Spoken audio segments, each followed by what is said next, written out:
10 ቀጥሎ ያለው ነው የማነበው። በዓመቱ እቅዳችን መሰረት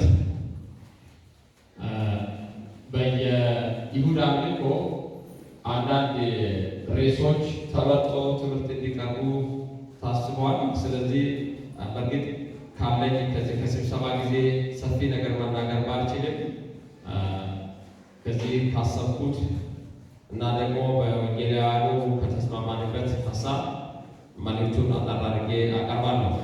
መጽሐፍ ቅዱሶቻችሁ ክፈቱ ካላችሁ ሁለተኛ ጴጥሮስ ምዕራፍ 3 ቁጥር 10 ቀጥሎ ያለው ክፍል አነበዋለሁ። የጌታው ቀን ግን እንደ ሌባ ሆኖ ይመጣል፣ በዚያም ቀን ሰማያት በታላቅ ድምፅ ያልፋሉ፣ የሰማይም ፍጥረት በትልቅ ትኩሳት ይቀልጣል፣ ምድርም በእርሷም ላይ የተደረገው ሁሉ ይቃጠላል። ይህ ሁሉ እንዲህ የሚቀጥል ከሆነ የእግዚአብሔርን ቀን መምጣት እየጠበቃችሁና እያስቸኮላችሁ በቅዱስ ኑሮ እግዚአብሔርንም በመምሰል እንደምን ልትሆኑ ይገባችኋል። ስለዚያ ቀን በሰማያት ተቃጥለው ይቀልጣሉ፣ የሰማይን ፍጥረት በትልቅ ትኩሳት ይፈታል። ነገር ግን ጽድቅ የሚኖርባትን አዲስ ሰማይና አዲስ ምድር እንደ ተስፋ ቃሉ እንጠብቃለን። እንጸልይ። ይህ ቃል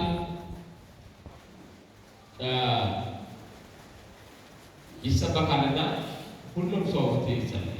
አይምሯችሁን ሰብሰብ አድርጋችሁ አግኘን።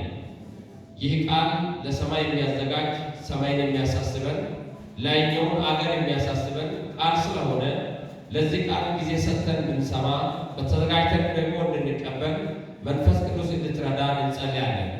ጉባኤ ሁሉ አንተ ባርክ። አመሰግናለሁ በጌታ በኢየሱስ ስም አሜን።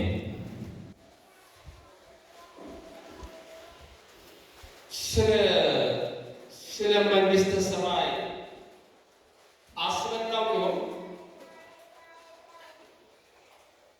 ስለ መንግሥተ ሰማይ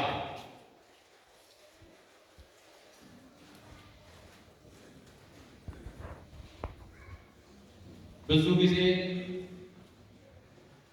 በቤተ ክርስቲያን ለእግዚአብሔር ክብር ብለን የምናደርጋቸው፣ የምንዘምራቸው፣ የምናገለግላቸው፣ ለጌታ የምንሰጣቸው አገልግሎቶች ሁሉ አሉና ይህን ሁሉ አገልግሎት ስናገለግል ግባችን ወዴት እንደሆነ ይገባናል። ደግሞም በምድር ላይ በተለያዩ ስራዎች ተወጥረን በተለያዩ ስራዎች ተከበን አስፈላጊ ስራ ሁሉ እየሰራን ወጣቶች እየተጋባን መንግስት ሰራተኞች ስራ እየሰራን የወንጌል መልእክተኞች የተሰጠንን አገልግሎታችንን እያገለገልን ነጋዴዎች ንግዳችንን እየነገድን በዚህ ሁሉ ተግባር መካከል አዳዲስ ቤት እየሰራን መኪና እየገዛን ከተማ ላይ ስንንቀሳቀስ አምልኮ ስንመጣ በዚህ ሁሉ ላይ መንግሥተ ሰማይ የሚል ነገር ታስቦ በልባችን መጥቶ ያውቁን። መንግሥተ ሰማይ የት ነው? መንግሥተ ሰማይ ምንድን ነው? ስለ መንግሥተ ሰማይ እስቲ እናስብ። መንግሥተ ሰማይ የሚለውን ነገር ስናስብ የጌታ መምጣት የሚለውን ነገር በተመሳሳይ መልኩ ማሰብ አለብን። ይሄ የጌታ ምጽአት ተብሎ በእግዚአብሔር ቃል ላይ የተጻፈው እውነት መንግሥተ ሰማይ የሚለውን አቅጣጫ የሚገልጽ የሚያብራራ ይሆናል። ከጌታ መምጣት ጋር ተያይዞ ሁልጊዜ መንግሥተ ሰማይ የሚል ነገር አንድ ላይ ነው የሚመጣው። ስለ መንግሥተ ሰማይ ስናስብ ደግሞ የጌታ መምጣት ይታያል። ስለዚህ እነዚህ ነገሮች በክርስቲያን ሕይወት ውስጥ ሁል ጊዜ ሊታሰቡ የሚገቡ ያለ መዘንጋት ያለ መሰርቻት ያለ ፍርሃት በእግዚአብሔር ቤት ስናገለግል ሁሉም አገልጋይ ሊያስብበት፣ ሁሉም ምዕመን ሊያስብበት የሚገባ ነገር ነው። ስለ መንግሥተ ሰማይ ጌታ ኢየሱስ ክርስቶስ ራሱ አስተምሯል። በብዙ መልኩ ነው ያስተማረው። ከዛ ጋር አያይዞ ደግሞ ስለ መምጣቱ በብዙ ምሳሌዎች አስተምሯል። መንግሥተ ሰማይ ስንል በአንድ ጥቅል መልእክቱ የእግዚአብሔር መንግሥት ማለት ነው። መንግሥተ ሰማይ ማለት የእግዚአብሔር መንግሥት፣ እግዚአብሔር ያለበት የሚለው ቃል እግዚአብሔር የነገሰበት፣ እግዚአብሔር የከበረበት፣ እግዚአብሔር ራሱ ያለበት፣ መለኮታዊ ኃይሉ ያለበት፣ ክብሩ ያለበት ሰማይ እንደሆነ መጽሐፍ ቅዱስ በብዙ አቅጣጫ ይናገራል። ኢየሱስ ወደ ምድር በመምጣቱ ኢየሱስ በምድር ላይ ደግሞ አገልግሎት በመጀመሩ የእግዚአብሔር መንግሥት በምድር ላይ እንዳቋቋመ ደግሞ መጽሐፍ ቅዱስ ይናገራል። ከነዚህ ውስጥ አንዱና የመጀመሪያው ዋነኛው የእግዚአብሔር መንግሥት የተቋቋመበት በምድር ላይ በቤተ ክርስቲያን ውስጥ ነው። ስለዚህ በምድር ላይ የእግዚአብሔር መንግሥት አለ። የእግዚአብሔር መንግሥት ስላለ ወንጌል በሰፊ ይሰበካል፣ ቤተ ክርስቲያናት ይታከላሉ፣ አዳዲስ ምዕመናት ወደዚያ ወደ እግዚአብሔር መንግሥት ይገባሉ። ስለዚህ የሚታየው የእግዚአብሔር መንግሥት በቤተ ክርስቲያን ውስጥ ሲሰራ፣ የማይታየው መንግሥት ደግሞ ወደፊት ስንሄድ በእግዚአብሔር ፊት ላይ የምንደርስ ከእሱ ጋር የምንግባባበት እሱን ለዘላለም የምናመልክበት የክብር ቦታ ላይኛው መሆኑ ነው። ስለዚህ ስለ እግዚአብሔር መንግሥት መጥምቁ ዮሐንስ ብዙ ጊዜ አስተምሯል። ሲያስተምር ደግሞ ሰዎቹን በቀጥታ ለእግዚአብሔር መንግሥት ተዘጋጁ እያላቸው ይናገራቸው ነበር። ሁለት መንፈስ ነው ያለው፣ ሁለት ትርጉም ነው ያለው። አንደኛ ወደ እግዚአብሔር መንግሥት ግቡ ነው። ሁለተኛ ደግሞ በዚህ በገባችሁበት መንግሥት ወደ ዘላለም መንግሥት ለመሻገር ተዘጋጁ ማለቱ ነው። ስለዚህ የእግዚአብሔር መንግሥት መንግሥተ ሰማያት እንደ ምድራዊ መንግሥት አይደለም። በስጋ ዓይናችን አሁን የሚታይ አይደለም። ተስፋ የምናደርገው ሰማይ አሁን በዓይናችን እንታያለን። ግን ወደ እግዚአብሔር መንግሥት የሚገቡ ቃሉን ለመቀበል የተዘጋጁ መልካም ልብ ያላቸው ሰዎች ብቻ ናቸው ወደዚያ የሚገቡ። ስለዚህ ወደ መንግሥተ ሰማያት ከመግባት ጋር ማን ይገባል የሚለው ጥያቄ፣ በዚያ ቦታ ላይ ማን ሊገኝ ይችላል? እግዚአብሔር ባለበት ማን ሊደርስ ይችላል? ከእግዚአብሔር ጋር ማን ሊሳተፍ ይችላል ለሚለው ጥያቄ መልሱ አንድና አንድ ብቻ ነው።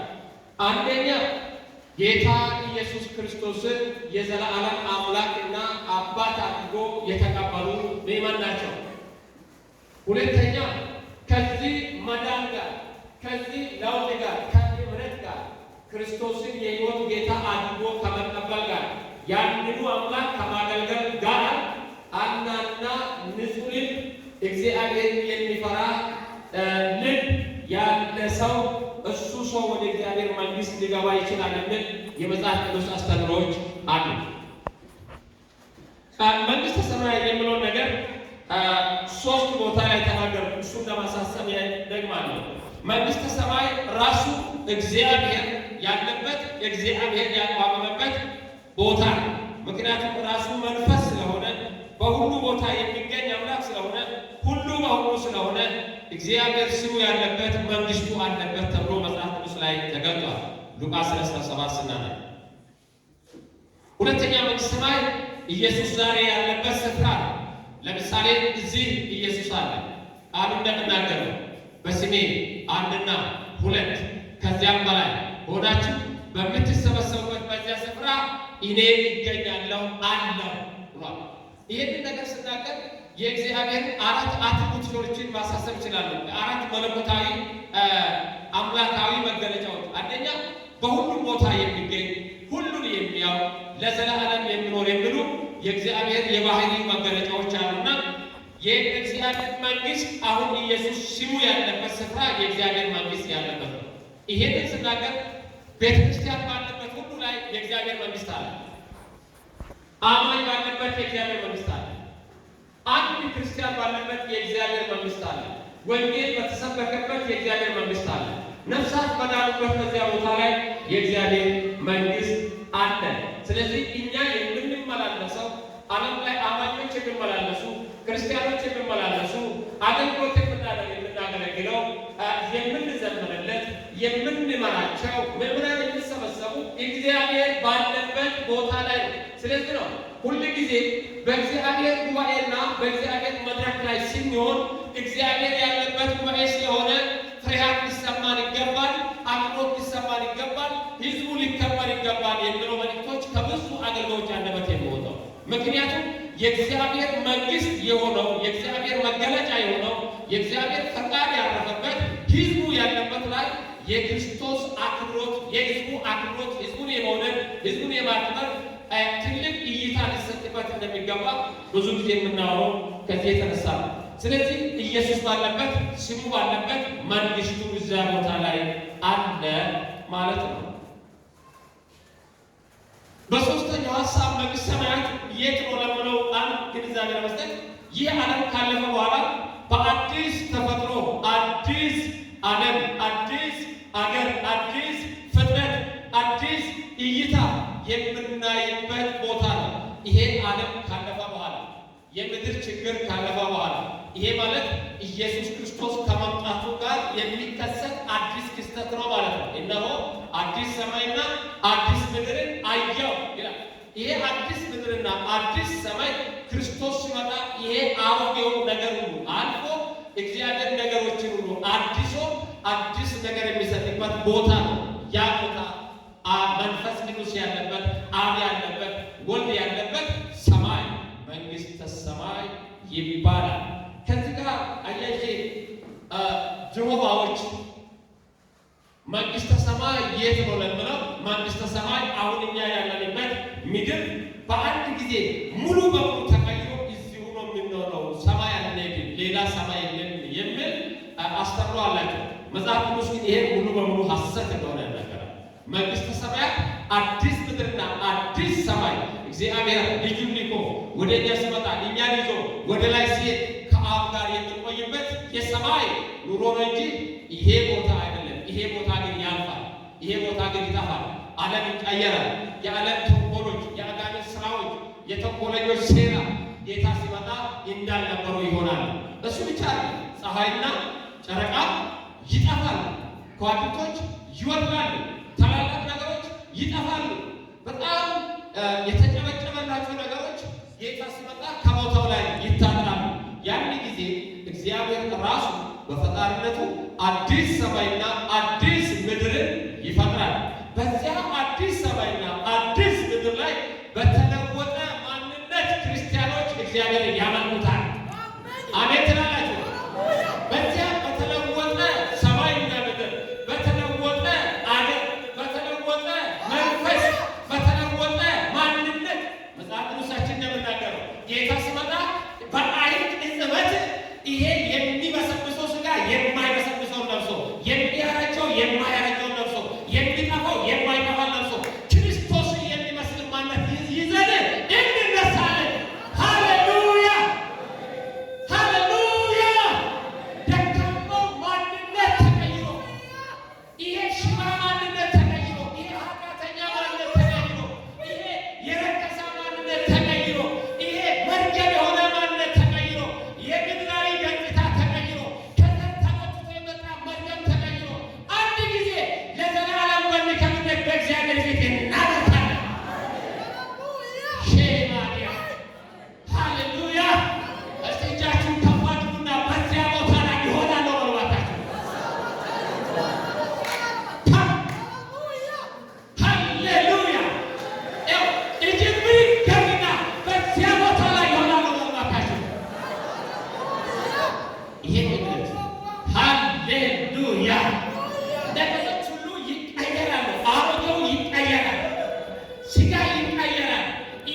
መንግስት እንዳይነግረኝ ይላልና አንዳንዶቻችን በዚህ በረከሰ ምድር ላይ ለጌታ እንደሚገባ መኖር የተሳነ ግን ጌታ ሲመጣ ነገር ይቀየርና ባህሪ ይቀየርና አመል ይቀየርና አበሳ ይቀየርና ለኢየሱስ የሚመች ሥጋ ይዘህ ትነሳለህ።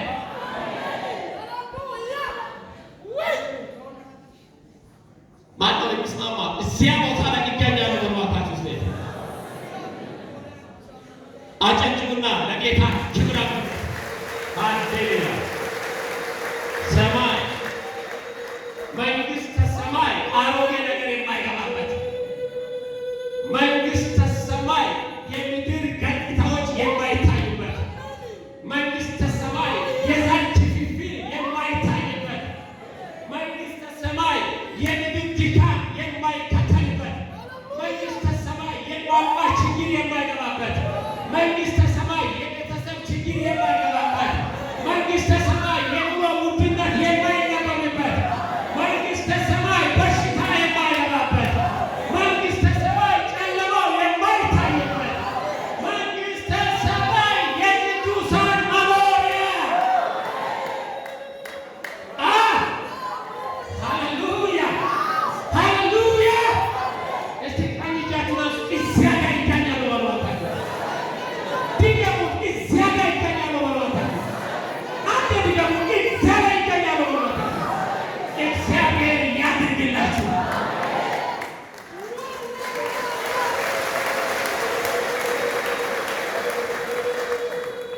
ሃሌሉያ ሃሌሉያ ሃሌሉያ! አሁን ካለህበት ከኑሮ ምቾት የሰማይ ምቾት ይሻላል። ሼራና ማዶና ሃሌሉያ! አሁን ካለህበት ከቤት ድሎት የሰማይ ድሎት ይሻላል። አሁን ካለህበት ከምድር ስልጣን የሰማይ ይሻላል። አሁን ካለህበት ከኑሮ ምቾት ከመኪና አይነት ከልብስ አይነት ከቤት አይነት የሰማይ ቤት ይሻላል። እስቲ አንድ ጊዜ ይሻለኛል አሏታችሁ።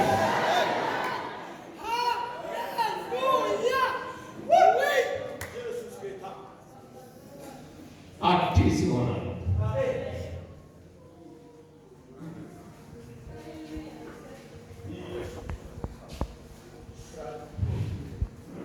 በዚህ በምትታይ በምድር ላይ ጌታ ባቋቋማት መንግስት ውስጥ እግዚአብሔር በምድር ላይ ባቋቋመው መንግስት ውስጥ በጣም የሚገርማቸው እውነተኞችና ሐሰተኞች በምድር ላይ አብረው ይኖራሉ። ስለዚህ ጌታ ኢየሱስ ክርስቶስ የእግዚአብሔር መንግስት መረቡን ወደ ባህር ጥለዋት ብዙ ነገር የወጣችው መረብ ይመስላል። መረባ ውስጥ ጭቃ አለ፣ ተናዳፊ ነገር አለ፣ አሳም አለ። የመረቡ ባለቤት ግን ይላል ከመረቡ በኋላ ጎትቶ ያወጣና የሚጠቅመውን ለራሱ ይወስዳል፣ የማይጠቅመውን ግን ይጥላል። ስለዚህ በምድር መንግስት ላይ አሁን በምድር እያለን ነገሮች ሁሉ ድብልቅ ናቸው። ነገሮች ሁሉ አንድ አይነት አይደሉም። ነገሮች ሁሉ ምቹ አይደሉም። የማይመችም አለ፣ የሚመችም አለ። እውነተኛም አለ፣ ሐሰተኛም አለ። ተንኮለኛም አለ፣ ትሑቱም አለ። ሌባም አለ፣ ጻድቁም አለ። እግዚአብሔር የሚፈራ አለ፣ ማይፈራም አለ። ወረኛ አለ፣ ታማኝም አለ። አማኝ አለ፣ ዓለማዊ አለ። መንግሥተ ሰማይ ሲሆን ግን ጌታን ያመኑና በእግዚአብሔር የቆሙ አምልኮ የሚያቀርቡ ለጌታ የተለዩ ተለይቶ ወደ አብ ይገባሉ። ስለዚህ መንግሥተ ሰማያት ልዩነት የሚደረግበት ቦታ ነው። ልዩነት ይደረጋል። አንድ ትልቅ ሰባኪ መንግሥተ ሰማያት ጉዳይ ሲናገር ይላል በጣም ታላላቅ ሰባኪዎች፣ ታላላቅ ፓስተሮች፣ ታላላቅ ነቢያቶች፣ በምድር ላይ በጣም የሚደነቁ አገልጋዮች በሰማይ ላይ የማይገኙ ብዙዎች ናቸው ይላል። ለምን ብሎ ሲል መልካም ልብ የሌላቸው፣ ቅንነት የሌላቸው፣ እግዚአብሔርን የማይፈሩ፣ ፍቅር የሌላቸው፣ የእግዚአብሔርን መንገድ የማይወዱ፣ ታማኝነት የሌላቸው፣ እግዚአብሔርን የማያከብሩና እነዛ በዛ ቦታ ላይ አይገኙም ይላል። የእግዚአብሔር መንግስት የዘላለም መንግስት ነው። የእግዚአብሔር መንግስት ኢየሱስ ከአብ ቀኝ እኛን ውስጥን ሲመለስ እኛን ደግሞ ይዞ ሲሄድ የምንቀበል ልዩ ቦታ ነው። ስለዚህ ያንን ሰማይ የሰማይ ሕይወት ሊሰጥ ጌታ ሲመጣ የሚከሰቱ ነገሮች በማቴዎስ 24 እንደምታነቡ አሁን ባነበብኩበት በዚህ በጴጥሮስ 3:10 ቀጥሎ ባለው ላይ ሰማይና ምድር ያልፋሉ። ይሄ ማለት ግድ ነውና ከዛ በኋላ የምናገኘው ሌላ ሕይወት አለ ማለት ነው። በሰማይና በምድር ደግሞ ታላቅ የእግዚአብሔር ድምፅ ይሆናል የሚባል አለ። የሰማይ ፍጥረታት በትልቅ ትኩሳት ይቀልጣሉ በእሳት። ምክንያቱም ጌታ ኢየሱስ አሁን የሚመለሰው እሳት ይዞ ነው። እሳት ይዞ ሲመለስ ታላቅ የሚያስፈራ ድምፅ ይዞ ሲመለስ የዛን ጊዜ ሰዎች ይለያሉ። በምድር ያለው ሁሉ ይቀልጣል ይላል ጴጥሮስ፣ ይቀልጣል ይላል። ምክንያቱም የእሳቱ ትኩሳት ፍጥረትን ማቅለጥ የሚችል ነውና እግዚአብሔር በክብሩ ሲመጣ ያን ጊዜ ጌታ ኢየሱስ ክርስቶስ ሲመጣ የወጉት በዓይናቸው ያዩታል። የሚያመልኩትና እሱን የሚወዱት ደግሞ በቅጽበት ወደ አብ ይነሳሉ፣ አብሮ ይደሰታሉ። ግን የሚመጣው እሳት ይዞ ነው ይላል። የሚመጣበት ጊዜ ታዲያ እየለየ ይመጣል። ያኔ ማቴዎስ ላይ እንደምታነቡ የአባቴ ብሩካን በዚህ በኩል ነው፣ እናንተ የማትሰሙ በዚህ በኩል ነው፣ ወደ ግራ ሂዱ፣ ወደ ሲኦል ሂዱ እንዳላቸው እናንተ የአባቴ ብሩካን ለታማኞች የጸለያችሁ፣ ሰው ታሞ የጠየቃችሁ፣ እኔን አሞኝ የጠየቃችሁ፣ ሪቦኝ ያበላችሁ፣ ታርዤ ያለበሳችሁ፣ መልካም ያደረጋችሁ እናንተ የአባቴ ብሩካን በዚህ በኩል ዓለም ከተፈጠረበት ጊዜ ጀምሮ የተዘጋጀላችሁ የእግዚአብሔር መንግሥት ውረሱ፣ ሂዱ፣ በዚህ በኩል ናቸው። እነዛ ግን ወደ ሲኦል ውረዱ ይላል። ስለዚህ ጌታ ከመንግሥተ ሰማያት ሲመጣ እየለየ ይመጣል። ምን ማድረግ አለብን? ይህንን ዘላለማዊ አገር ለመቀላቀል፣ ይህንን ተስፋ ለማግኘት፣ አገልግለን በኋላ ይህንን እድል ለማግኘት፣ ከእግዚአብሔር ጋር ለመኖር ታዲያ ከዚህ ከንጹህ አገር ላለመለየት ምን ማድረግ አለብን? በነፍሱ አንደኛ የተሰጠንን ተስፋ ሳንጥል መጠባበቅ አለብን። የተሰጠን ተስፋ ምንድን ነው? ጌታ ይመጣል። እስኪመጣ ድረስ በንጽህና በእግዚአብሔር ፊት ጠብቁ ተብለናልና የሄደልን ኢየሱስ ተመልሶ ይመጣል። አሁን በብዙ ክርስቲያን አእምሮ ውስጥ ኢየሱስ እንደሚመጣ የተረሳ ይመስለኛል። ነገሮች እንደሚያበቁ የሆነ ጊዜ ነገሮች እንደሚቆሙ ብዙ ሰው የተረዱ አይመስለኝም። ስለዚህ ጌታ እንደሚመጣ ሁሉ ጊዜ ማሰብ አለብን። ስንጸልይ ማሰብ አለብን። ስናገለግል ስለ ምጽአቱ መናገር አለብን። መንግስት መስሪያ ቤት ስንሰራ አንድ ቀን የምጠብቀው ጌታዬ ይመጣል፣ እያገለገልኩ ያገኘኝ ይሁን ወይስ በሌላ ስፍራ ያገኘኝ ይሁን የሚለው ጥያቄ እየጠየቅን ራሳችንን ማዘጋጀት አለብን። ሁለተኛ በቅድስና መኖር አለብን። በጣም የመንግስት ሰማያት ለየት ብሎ ባህሪ ከኃጢአት ጋር መግባት አይቻልም። ስለዚህ ኃጢአትን ሙሉ በሙሉ ከሕይወታችን ማስወገድ አለብን። ሶስተኛ እግዚአብሔርን የመምሰል ሕይወት ይዘን መመላለስ፣ ማገልገል፣ መኖር አለብን። መጽሐፍ ቅዱስ እግዚአብሔርን መምሰል የሚወዱ ሰዎች በዓለም እንደሚሰደዱ፣ ዓለም እንደሚጠላቸው፣ ዓለም እንደሚያባራቸው ይናገራል። ይሁን እንጂ እግዚአብሔር የሚመስሉ ሰዎች በዚህ ምድርን በወዲያኛው ይከብራሉ። እግዚአብሔር እንደምትወዱ ሰዎች፣ ለምታመልኩ ሰዎች፣ በቅን ልቦና በጌታ ፊት ለምታገለግሉ፣ የማንንም ትእዛዝ የማንንም ሀሳብ ሳትጠብቁ በአምላካችሁ ፊት በንጽሕና የምታመልኩ፣ የእግዚአብሔር ክብር የምትጠብቁ፣ ደስ እያላችሁ ወደ ቤተ ክርስቲያን የምትመጡ፣ ተስፋ እንዳላችሁ የምታዩ ሰዎች ለእናንተ የምስራች አለኝ፣ ለእናንተ የምነግራችሁ አለኝ። ይሄኛውን ምድር ይመቻችኋል፣ ላይኛውን ይመቻችኋል። በዚህ ምድርም ትከብራላችሁ፣ በላይኛውም ትከብራላችሁ። ምንድን ነው እግዚአብሔር ጌታ ኢየሱስ ክርስቶስ እንዳለ ለደቀ መዛሙርቶች እናንተ በዚህ ምድር መቶ በላይኛው ምድር እጥፍ ታፈራላችሁ ተብሎ ተጽፏልና ጌታ በዚህ ይባርካል፣ ጌታ በላይኛው ይባርካል።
እንዴ የለም አገልግሎ መክሰር የለም። ለምን ትከስራለህ? አገልግል፣ ነግድ፣ ትባረካለህ። አገልግል፣ ስራበት፣ ትባረካለህ።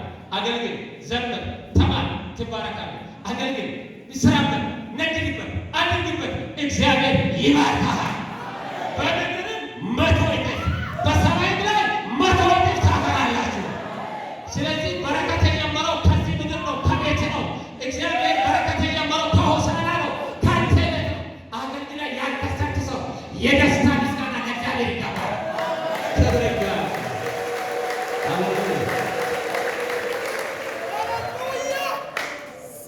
ነገር እየጨመረ ሄደዋል። በማገልገል ነገር እየተባረከ መጥተዋል። በማገልገል ቤት ተባርኳል። በማገልገል በልጅ ተባርኳል። በማገልገል በስልጣን ተባርኳል። በማገልገል በሞገስ ተባርኳል። እግዚአብሔር በመከተል በምድር ላይ እግዚአብሔር ሞገስ ሰጥቷል። እግዚአብሔር በልጅ ይባርከዋል። እግዚአብሔር እንጀራህን አስፍቶልሃል። እግዚአብሔር ልጆችህን ባርኳል። እግዚአብሔር ዕድሜህን ሰጥቷል። አገልግለህ አልከሰርክም። አሜን በላቸው። እግዚአብሔር ይዳይ እንዴት ይባላል? እግዚአብሔር ተከትለህ አይበላም፣ አገልግለህ አይበላም፣ ስለ ስሙ ተገኝተህ አይበላም፣ ታማኝ ሆነህ ተገኝተህ አይበላም፣ በሰዎች ፊት ስለ እግዚአብሔር እውነት ሆነህ አይበላም። እግዚአብሔር ያገለገሉ ሰዎች በመንግሥተ ሰማያት ዋነኞች ይሆናሉ። ደስ ያለው ሰው እኔ ነኝ የሚል ሰው ቃሉ ይመለከታል የሚል ሰው ለጌታ ሃሌሉያ። ከዳር እስከ ዳር ለእግዚአብሔር ክብር ይገባል። ከአድማስ እስከ አድማስ ለእግዚአብሔር ክብር ይገባል። ያገለገለው ጌታ አገልግሎናል፣ ሁሌም ደግሞ ያገለግለናል። አራተኛ ያለ ነውር መሆን። ከነውር ራሳችንን መጠበቅ አለብን። መንግሥተ ሰማያት ከነውር ጋር የለም። በሰላም ሕይወት መጠበቅ ነው፣ ያለ ነቀፋ መሆን ነው። ስለዚህ መንግሥተ ሰማያት አባታችን ያለበት ስፍራ ነው። በደንብ ስሙኝ፣ እየተቀለሉ ነው። መንግሥተ ሰማያት አባታችን ያለበት። እስቲ እግዚአብሔር የሚናፍቅ ፊቱን የሚናፍቅ ኢየሱስን ላየው የሚናፍቅ ጌታ ያለበት እናፍቃለን የሚል ሰው እጁን ያሳየኝ እስቲ። በደንብ አንሱና እግዚአብሔር ማየት ፈለግኩኝ፣ ክብሩን ማየት ፈለግኩኝ፣ ሞገሱን ማየት ፈለግኩኝ፣ ሰላሙን ማየት ፈለግኩኝ፣ ኃይሉን ማየት ፈለግኩኝ፣ ኢየሱስን ማየት ፈለግኩኝ። ይናፍቃኛል ለሚሉ ሰዎች ታገኙታላችሁ። ኢየሱስ ይጠብቃችኋል። ለጌታ ክብር የናፍቆት ይቀባ አድርጉለት። ሃሌሉያ። እግዚአብሔር እናገኘዋለን። መንግሥተ ሰማይ እግዚአብሔር ያለበት መንግሥተ ሰማይ ተስፋችን አለበት። የምንዘምረው እኮ ሰማይ ጌታ ስላለና እሱን ስለምንገናኝ ነው። የምናገለግለው እኮ ያለ መገደድ የምናገለግለው ያለ መገደድ ገንዘብ የምትሰጡ ያለ መገደድ የምትጸልዩ በእግዚአብሔር ፊት ቁጭ ብላችሁ ዓለም ሰው ከሰማይ የሚጠብቁ ነገር አለ። አባታችሁ ይገናኛችኋል። ኢየሱስ ይገናኝሻል። ያኔ አበሳ ከላይሽ ላይ ይረግፋል። ሰው በጌታ ፊት ቆሞ ከነ አበሳ አይቆምም። አበሳው ይረግፋል። መንግሥተ ሰማይ አበሳ የሚረግፍበት ነው። መንግሥተ ሰማይ ሰላም የሚሆንበት ነው። እግዚአብሔርን እናያለን። ይሄ ተስፋ ደግሞ በጌታ ቃል ላይ ተጽፏል። ሁለተኛ መንግሥተ ሰማይ መኖሪያችን ነው። ሃሌሉያ። ማነው ከኔ ጋር የሚስማማ? አገሬ ሰማይ ነው። ምን ማለት ነው? አገሬ ሰማይ ነው የሚል ክርስቲያን የሆነ ሁሉ አገሬ ሰማይ ነው ይበል እስቲ እባካችሁ። ይሄንን ቃል በቁርጥ ቋንቋ ተናገሩ። አገሬ ሰማይ ነው በሉ እስቲ እባካችሁ። ይደገም። አገሬ ሰማይ ነው በሉ ታዲያ። አውሱ አገሬ ሰማይ ነው የሚል ሰው ምድርን ይንቃል። አገሬ ሰማይ ነው የሚል ሰው ምቾትን ይንቃል። አገሬ ሰማይ ነው የሚል ሰው ኃጢአትን ይንቃል።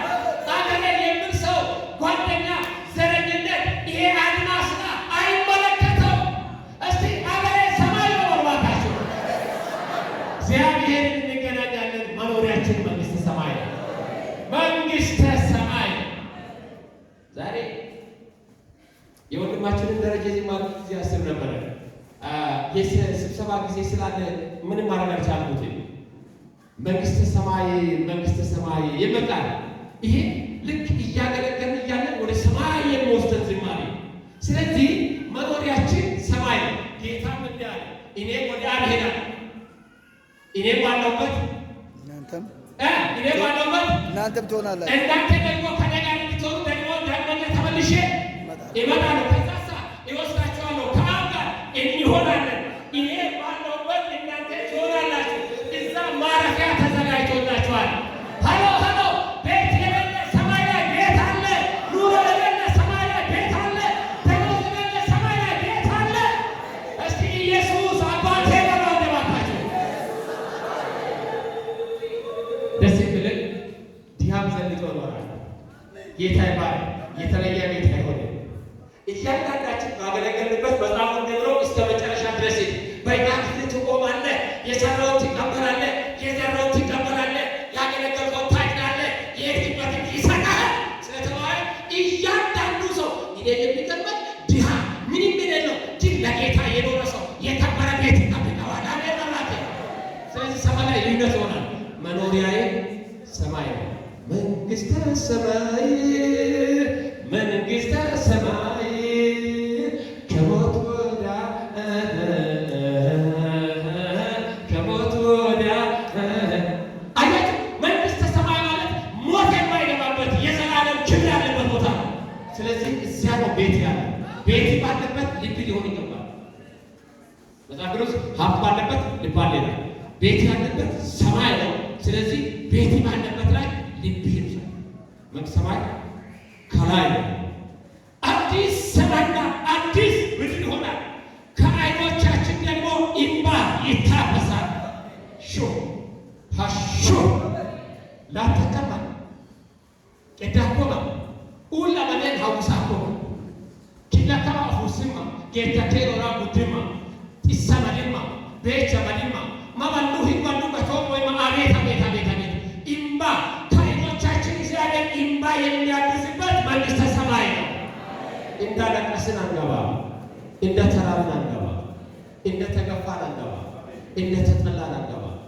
መድረክ እንዳጣን አንገባ በፍጹም አንገባ ያኔ መንግሥተ ሰማይ ጌታ ሲመጣ ከዓይኖቻችን ሐዘን ያነሳል እንባን ያነሳል የእኛን ለቅሶ እግዚአብሔር ያነሳል ጌታ በክብር ይቀበለናል ያኔ ሳቅ በሳቅ እንሆናለን ያኔ ደስታ በደስታ እንሆናለን ሐዘን ተረስቶ በሽታ ተረስቶ ይሄ ቡትቶ የሆነ የዓለም ገጽታው ተረስቶ ኢየሱስን የሚመስል ማንነት ሰውነታችን ይዞ አቤት አቤት የከበረ መንፈስ ተላብሰን በሰማይ ላይ እንገኛለን ስለዚህ መንግሥተ ሰማይ ሐዘን የማይገባበት በሽታ የማይገባበት ሃሌሉያ ስንሰይሞ በአንተ ላይ ያለው በሽታ ወደ ላይ አይሄድም አሜን ትላለህ አይሄድም ስለዚህ ያ ቦታ ከዓይኖቻችን እንባ የምታበስበት ነገሮቻችን የሚቀየርበት ቦታ ነው ሞት ለዘላለም የማይኖርበት ጨለማ ለዘላለም የሌለበት ሐዘንና ጩኸት የሌለበት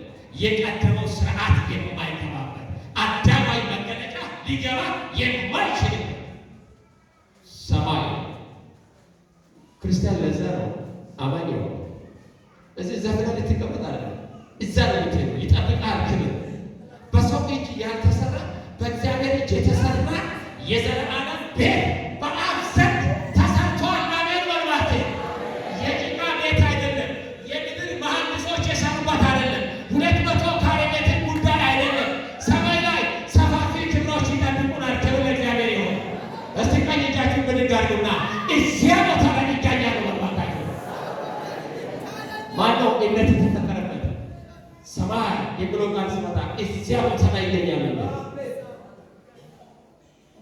መንግሥተ ሰማይ የባለስልጣናት ተጽዕኖ የሌለበት ጉቦ የማይሰጥበት አለቃ የሌለበት እንዴት ተቸግራችሁ አለቃ አስቸግሮናል ዝውውር የሌለበት አንዱ ገጠር ሰራ አንዱ ከተማ ገባ የወንድሜ ልጅ እዚህ አለ ይቀይራል የማይባልበት አንድ ንጉሥ አንድ ሀገር አንድ ትልቅ ቤት አንድ ክብር የእግዚአብሔር የተዘጋጀበት መንግሥተ ሰማይ ያንን ክብር ሊሰጠን ኢየሱስ ይመጣል እስቲ ሁሉም ሰው ኢየሱስ ይመጣል ይበል እስቲ ድገሙት ኢየሱስ ይመጣል በሉ እስቲ እዛ ጋር ድገሙት ኢየሱስ ይመጣል። ወደዚያ ክብር ይወስደናል። እንጸልያለን። ወደዚያ ክብር ይወስደናል። ሃሌሉያ